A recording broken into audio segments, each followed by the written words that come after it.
हिचकी अचानक शुरू होती है और कई बार इतना परेशान कर देती है कि इंसान घबरा जाता है, लेकिन शरीर को सही संकेत देकर इसे जल्दी रोका जा सकता है।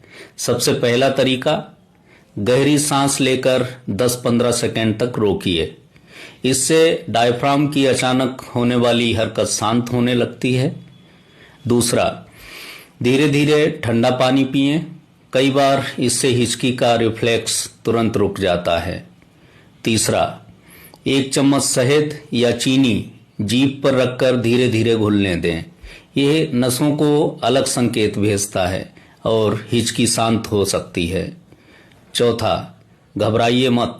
ज्यादा चिंता करने से हिचकी और बढ़ सकती है, लेकिन ध्यान रखिए, अगर हिचकी कई घंटों तक लगातार रहे, बार बार आए या सांस लेने में दिक्कत हो, तो ये सिर्फ सामान्य हिचकी नहीं। डॉक्टर से जांच जरूर कराएं। ध्यान रखें, शरीर की छोटी छोटी प्रतिक्रियाएं भी हमें कुछ बताती हैं। समझना सीखिए, नजरअंदाज करना नहीं।